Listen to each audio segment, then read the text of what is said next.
What do you do when life is just flat out unfair? You've been betrayed, you've been gossiped about, people have lied, they've stolen. I mean, you just say to yourself, God, this is so unfair, and it hurts.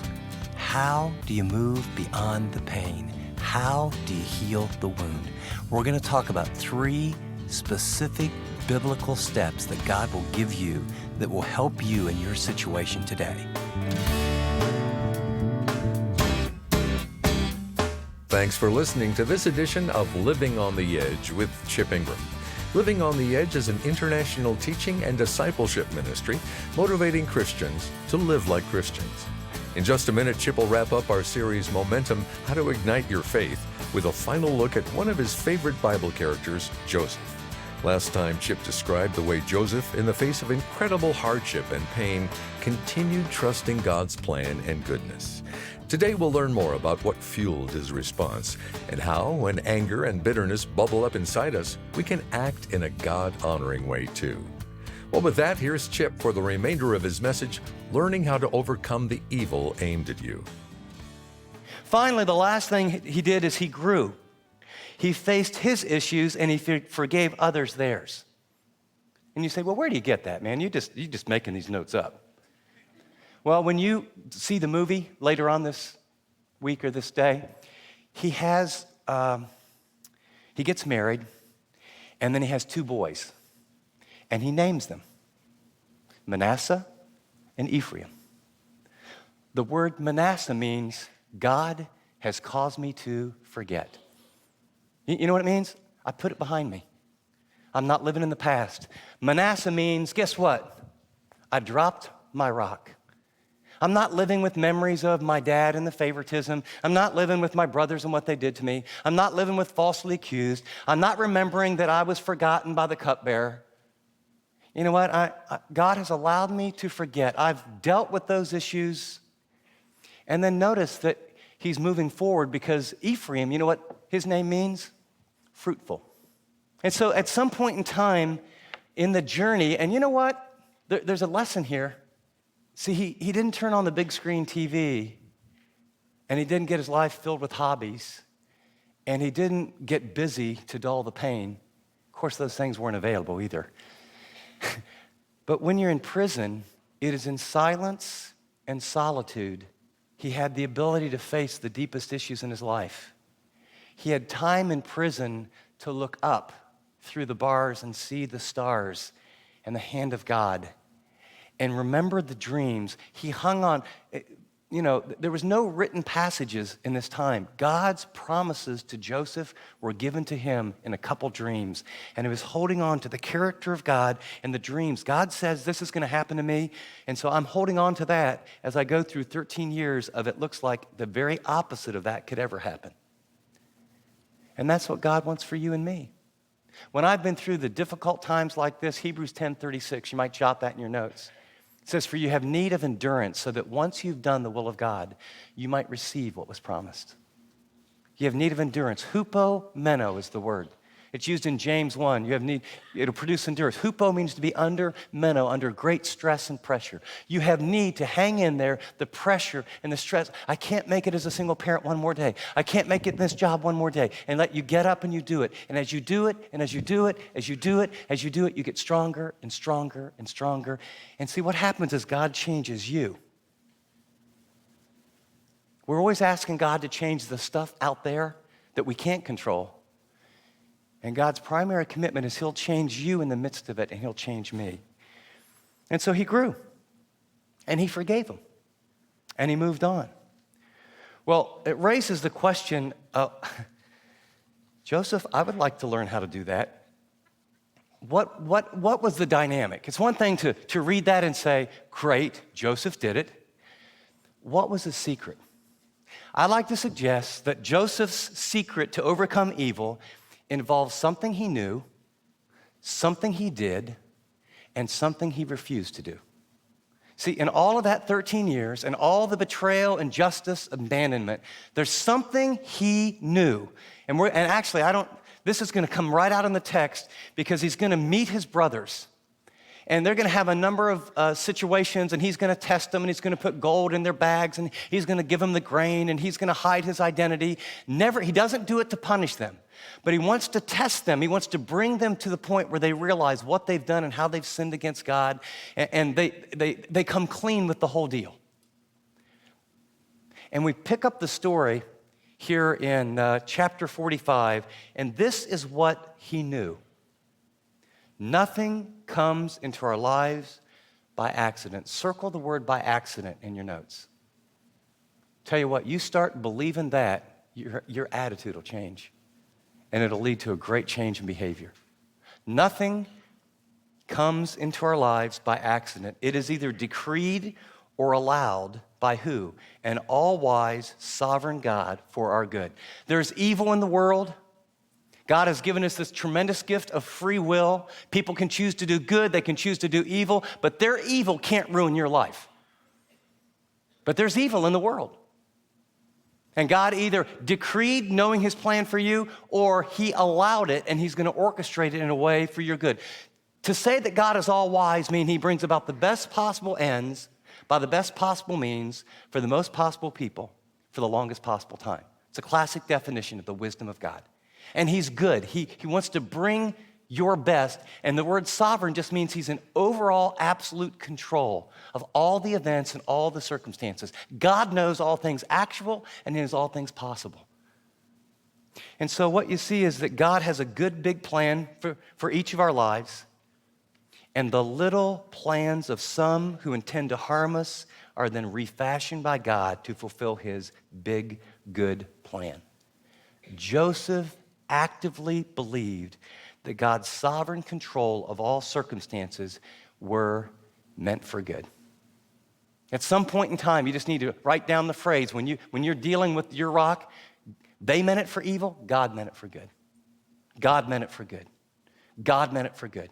Some of the evil that has come at you made you go to a different state, go to a different job. If you can begin to trace, you'll realize that if that evil hadn't happened, I would have done this instead of that. But wow, I landed here and that's where I met my wife.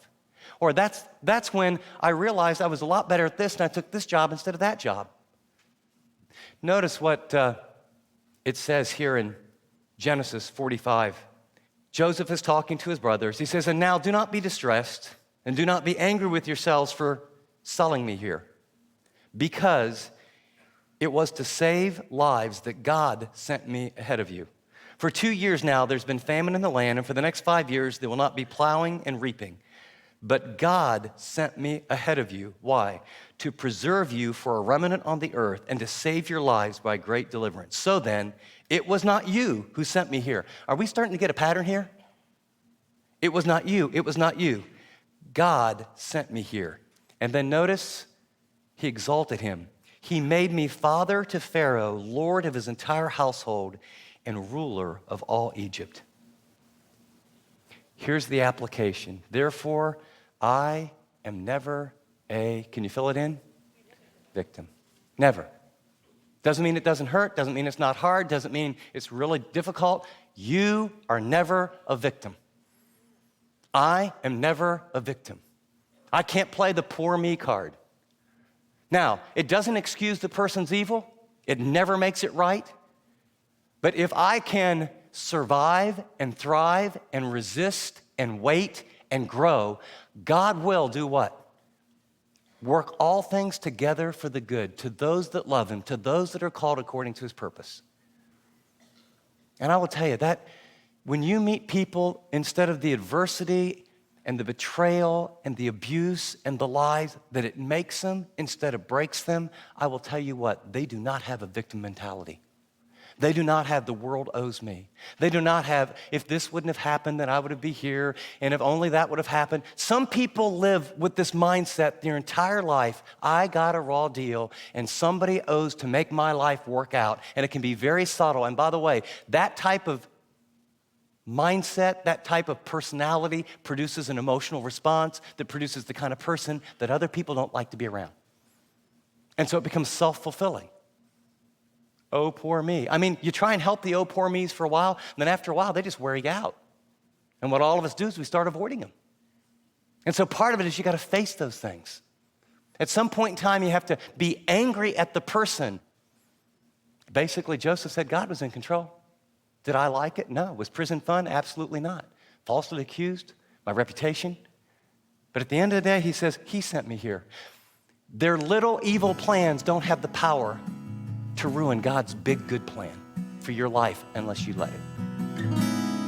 You're listening to Living on the Edge with Chip Ingram, and we'll get you back to our series Momentum in just a minute. But first, do you feel stalled out spiritually? Like no matter how hard you try, you just can't find a consistent rhythm? Well, keep listening after this message as Chip highlights a helpful resource we have that'll jumpstart your faith and get you growing again. You won't want to miss it. Well, with that, here again is Chip. The second thing is something he did. He blessed those who cursed him. Chapter 45, as you look down, it says, "Now hurry back to my father and say to him, this is what your son Joseph says. God has made me Lord of all of Egypt." Wow, that's like that dream came true. God was faithful to his promise. "Come down to me, don't delay. You shall live in the region of Goshen and be near me. You, your children and grandchildren, your flocks and your herds, all that you have." Now listen to this blessing.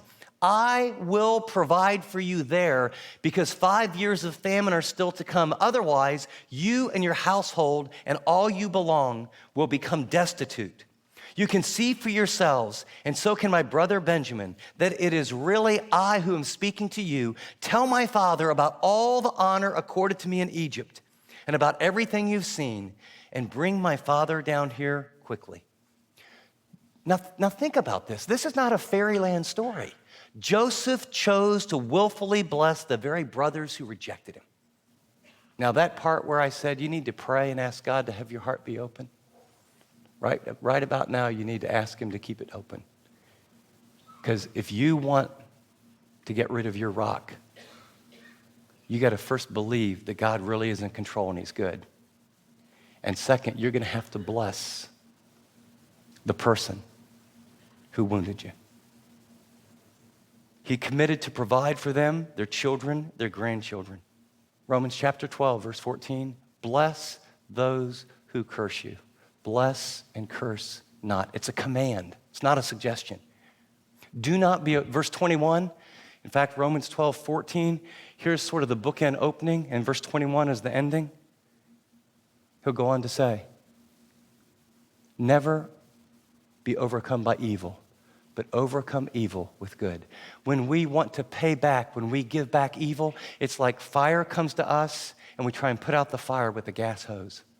And it's like drinking poison and thinking the other person's gonna die. You gotta bless them. The application is, I will do good to those who hurt me in a safe and appropriate way.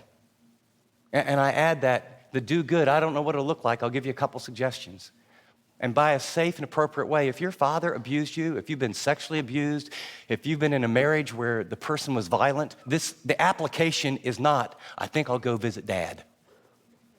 Or have my ex-boyfriend who beat me up over for dinner. No. There's very, very clear boundaries. But in a safe and appropriate way, how could you bless? How in some way could you do good for the person who brought this on you?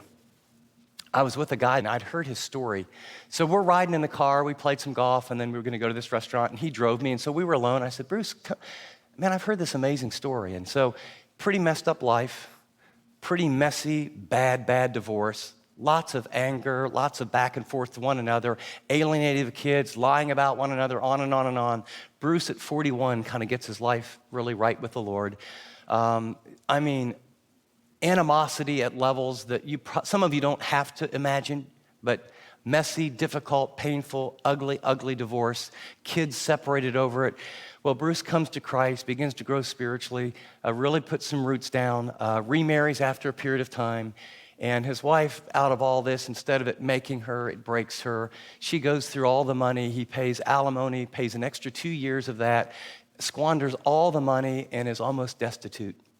And now his kids have grown and they get married, and the daughter-in-law is talking to his new wife. He's been married now another 20 years. Basically are saying, we think, we're gonna end up having her live with us. And he did before the law. I mean, he gave her lots of money, paid all the stuff, paid 2 extra years he didn't have to. And no matter what, she's out of money again. And he was like, hey, I did my part. I went over and above. And his wife that he remarried, a very, very strong Christian, and they've been through lots of counseling and repair with the kids. And he said his wife came to him and said, I think we need to do something for your ex-wife. I think we need to buy a home for her and then get it where she will always have a place to live, provide for her the rest of her life. He said, I looked at my wife like she was on drugs. And then he said, I gave her all the reasons why that was such a stupid idea and what I've already done. And it kind of came back to this, bless those. And then I said, well, what was the turning point? Because he eventually did it, and he did it in a way where she picked out the house. He did it in a way where it could be protected, where, it couldn't be resold and she couldn't mess up. She would have a place to live the rest of her life, had the kids help her pick it out, whole 9 yards. But I mean, totally no control, took the hands off. And I said, well, what moved you to do that? Well, my wife said to me, how can you say you love your kids if you're not willing to help their mother? And he said, I did the legal thing and I did the thing, but I never did before God.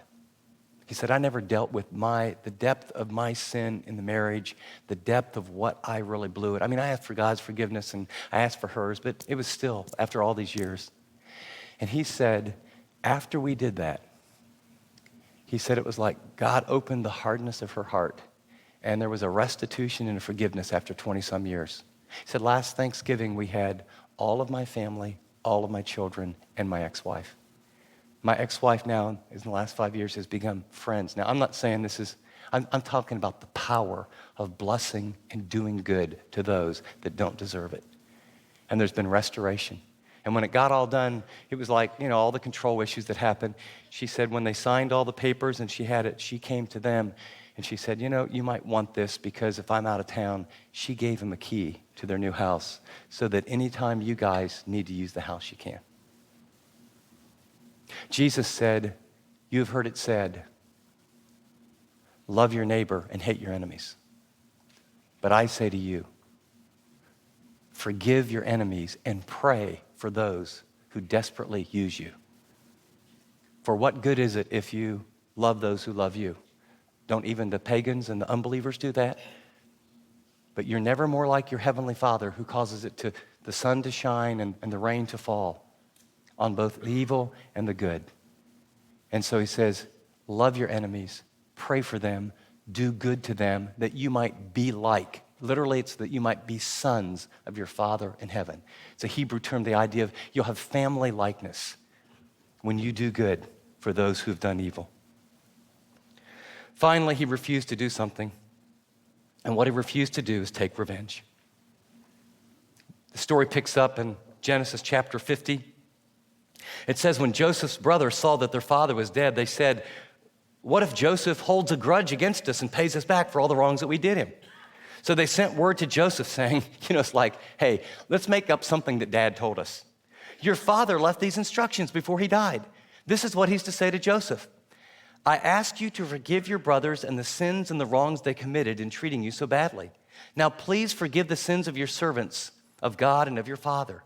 When their message came to Joseph, he wept. His brothers then came and threw themselves down before him. We are your slaves, they said. But Joseph said to them, don't be afraid. I'm in the place of God. You intended to harm me, but God intended it for good, to accomplish what you now see being done, the saving of many lives. So then, don't be afraid. I will provide for you and your children. And he reassured them and spoke kindly to them.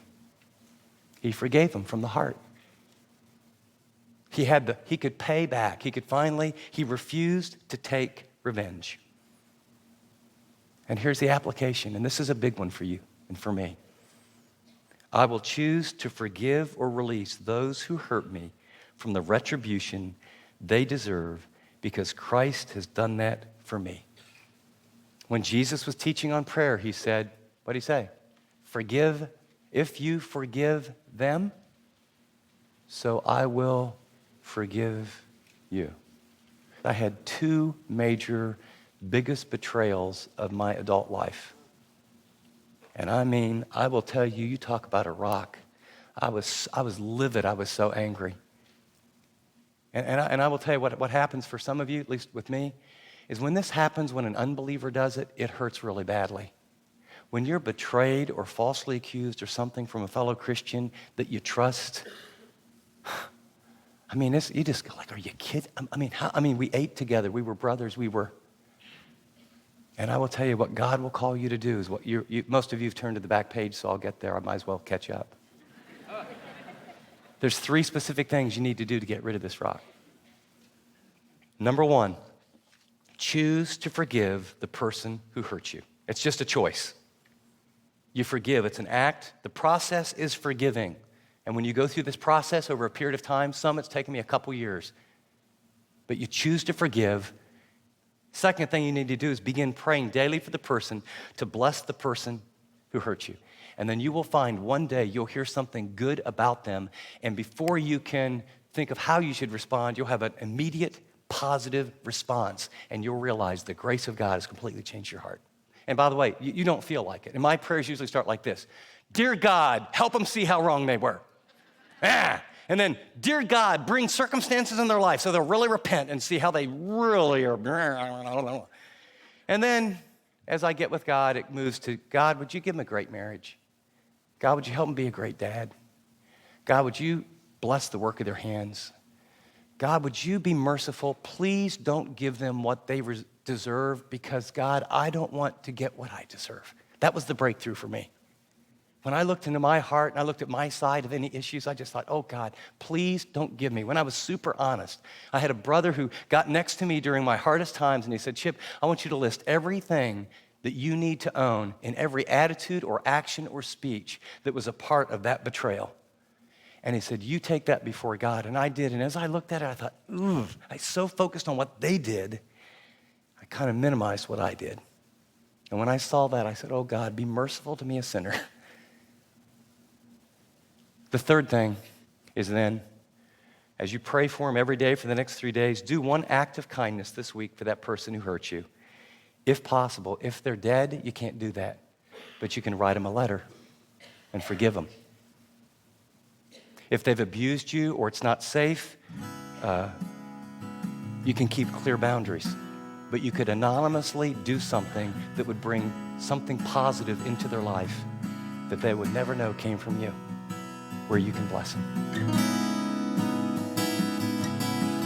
You're listening to Living on the Edge with Chip Ingram, and the message you just heard, Learning to Overcome the Evil Aimed at You, is from our series, Momentum. Chip will join us in studio to share some insights from today's talk in just a minute. You know, sometimes the best way to develop a new skill or habit is by learning from someone with more experience. And that principle is the same for spiritual growth, too. And that's what Chip has shown us in this series.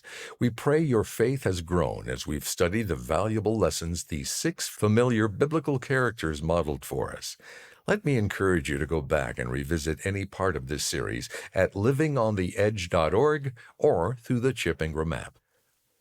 Well, Chip's with me in studio now, and Chip, we hear from thousands of people through the work this ministry does worldwide, and there's a familiar statement that pops up over and over again.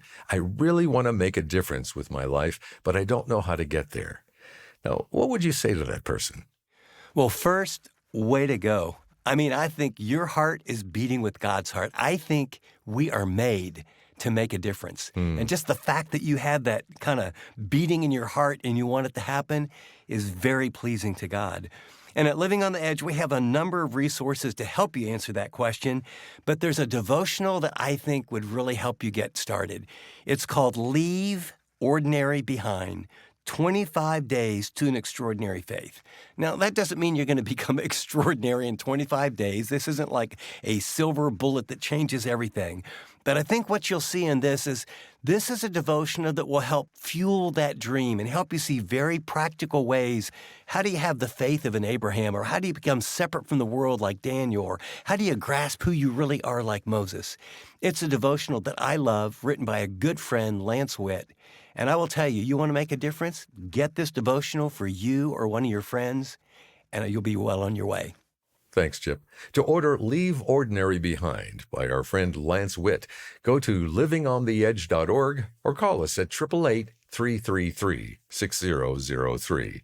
As you study the life and faith of these notable biblical figures, you'll see your faith and dependency on God grow. So order this devotional today by going to livingontheedge.org or by calling 888-333-6003. You'll be glad you did. For the final time in this series, here's Chip. As we close today's message and also close the series, I want to just go over the steps that I believe God will have us take that we can be free.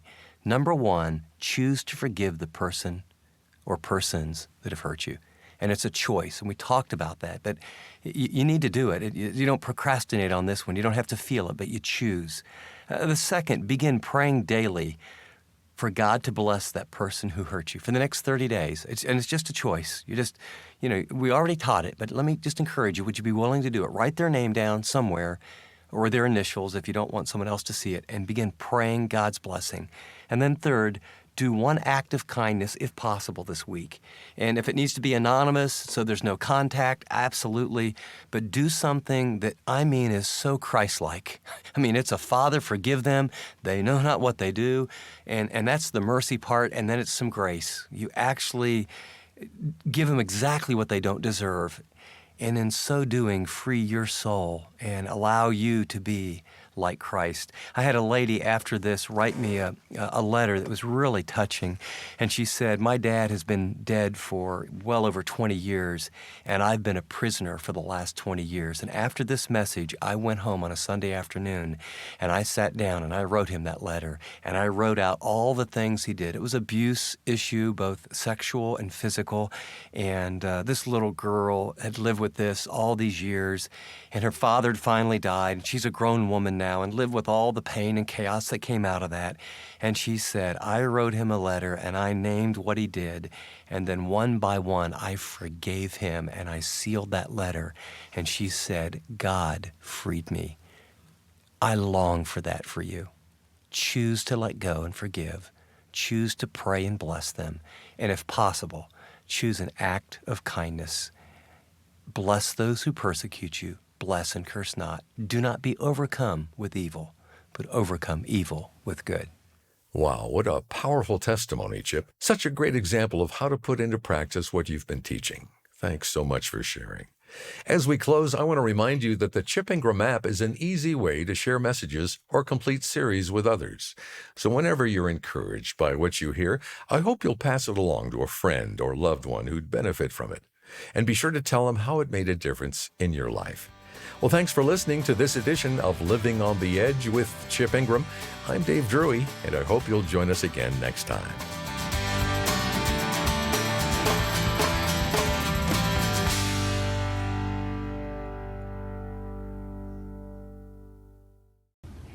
Thanks so much for watching this video. If you'd like to watch more content like this, click and subscribe here to our channel. And by the way, if you'd like to know more about Living on the Edge, find out about more resources, maybe get on the mailing list, go to livingontheedge.org. See you next time.